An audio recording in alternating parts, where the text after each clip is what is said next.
Divide and ரூல்ன்றது British காலத்துல இருந்தே வந்திருக்கு. இங்கேயும் அதே போல தான் இருக்கு. அண்ட் ஒரு சில பிரதமர்களும் அதை தான் செய்கிறாங்க. அதை வந்து நம்ம ஏன் புரிஞ்சிக்க மாட்டேங்கிறோன்ட்டு எனக்கும் தெரியல. ஆல்ரைட், என்னோட தாய்மொழி தெலுங்கு. ஆல்ரைட், உங்களோட தாய்மொழி தமிழாக இருக்கலாம், மற்றவங்களோட மலையாளமாக இருக்கலாம், வேற பல பேரோட பாஷைங்களும் இருக்கலாம். இந்த பாஷைங்களெல்லாம் வந்துட்டு பொண்ணு கொடுத்து பொண்ணு எடுக்கும்போது, நம்மளோட பிள்ளைங்களோட இதை பண்ணும்போது, அது வேணுமென்னா நம்மளோட மொழி, நம்மளோட இனம், இதை வந்து நம்ம பார்த்துக்கலாம். எப்போது வந்து வெளியே வந்து நம்ம ஃபைட் பண்ணுறோமோ, ஒரு பொலிட்டிக்கல் அரீனாவில் வரும்போது இந்த மொழின்றது வந்துட்டு கொஞ்சம் தள்ளி தான் வைக்கணும். ஏன்னா எல்லாருமே வந்து சொல்கிறான், நான் தமிழன், நீ தெலுங்கு, நீ வந்து மலையாளி, ஆல்ரைட், நீ ஸ்ரீலங்கன். இதெல்லாம் வந்துட்டு நம்ம கல்யாணம் பண்ணும்போது அதை பார்த்தா போதும்.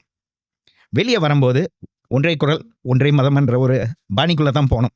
அந்த பாணியில் போகும்போது நம்மளுக்கு கிடைக்க வேண்டிய பொருந்தோக்கனை வந்துட்டு நம்ம பெருசாக எடுத்துக்கிட்டு அப்புறம் நம்மளோட பாப்புலேஷனுக்கு டிவைட் பண்ணணும்.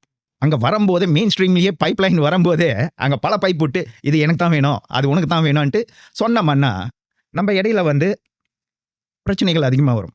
ஓகே, என்னோட குரு ஒரு வாட்டி சொல்லியிருக்கிறாரு. அது வந்து இன்றைக்கும் நினச்சி பார்த்தேன்னா அந்த வழி இன்னும் என்னோட கன்னத்துல இருந்து போல. வார்த்தையால் சொன்னது. நீங்கள் கண்ணத்தில் எனக்கு யோசிச்சிட்டேன் நான். வார்த்தையாக சொன்னாரா இல்லை என்னன்னு.